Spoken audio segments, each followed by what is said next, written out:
नमस्ते बच्चों, सरस्वती हिंदी जगत में आप सभी का स्वागत है।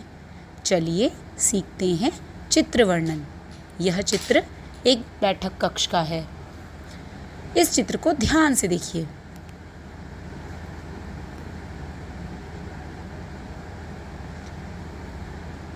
प्रस्तुत चित्र एक बैठक कक्ष को दर्शाता है।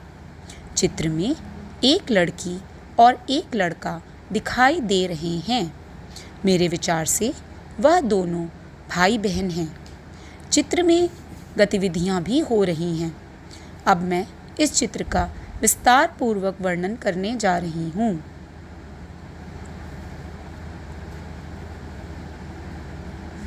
चित्र के पृष्ठभाग में धारीदार पर्दे दिखाई दे रहे हैं, जो कमरे की सुंदरता में चार चांद लगा रहे हैं।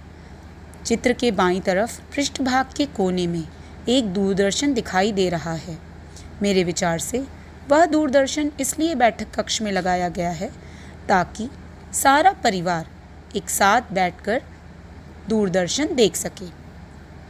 हमें हमेशा अपने व्यस्त जीवन से थोड़ा सा समय निकालकर अपने परिवार के साथ समय बिताना चाहिए।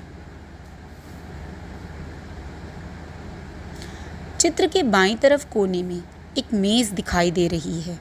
मेज पर कला बनाने का सामान रखा हुआ है, जैसे कि कुछ कोरे कागज, कुछ रंग, और मेज पर एक कांच का जार भी दिखाई दे रहा है। जार के अंदर मेरे विचार से कला करने का ब्रश रखा हुआ है। ब्रश को हिंदी में तूलिका भी कहते हैं। उसी मेज पर एक लड़की कला कर रही है। उसकी कला या चित्र को देखकर मैं कह सकती हूँ कि वह एक सुंदर सी कला कर रही है। तभी उसका ध्यान चित्र के दाईं तरफ खड़े हुए एक छोटे लड़के ने आकर्षित किया है। मेरे विचार से यह लड़का उसका छोटा भाई है और लड़की उसके हाथ को बड़ी हैरानी से देख रही है, क्योंकि उसके हाथ में बहुत सारा रंग बहता हुआ दिखाई दे रहा है। लड़के के हाथ को देखकर मैं कह सकती हूँ कि लड़के ने अपनी बहन की बनाई हुई कला और उसके रंगों के साथ खेलने की कोशिश की है। इसीलिए उसके हाथ में जो ब्रश है उससे बहुत सारा रंग बह रहा है और वह रंग सोफे पर और ज़मीन पर गिर गया है। छोटे लड़के का यह कार्य अनुचित है। उसे अपनी बहन के सामान को बिना पूछे नहीं छूना चाहिए। मेरे विचार से छोटे लड़के को अपनी बहन से माफ़ी मांगनी चाहिए और गिरे हुए रंग साफ करने में उसकी मदद करनी चाहिए। अंत में मैं यही कहना चाहती हूँ कि कला करना मुझे भी बहुत पसंद है, लेकिन कला करने के बाद मैं हमेशा अपनी कला संबंधित चीज़ों को निर्धारित स्थान पर रखती हूँ ताकि मेरे रंगों के कारण कुछ नुकसान ना हो।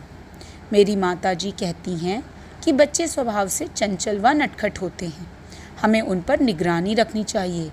उनकी की हुई लापरवाही हमारे काम को बिगाड़ सकती है। चलिए अब शब्दावली पर ध्यान देते हैं। बैठक कक्ष अर्थात लिविंग रूम। धारीदार स्ट्राइप्ड। व्यस्त बिजी। कला आर्ट। ध्यान अटेंशन। आकर्षित अट्रैक्टेड।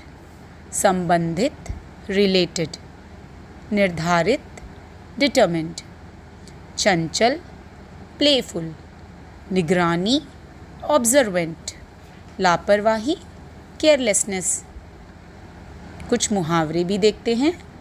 चार चांद लगाना अर्थात किसी चीज़ को बढ़ाना या सुशोभित करना, उसे अधिक शानदार या प्रभावशाली बनाना।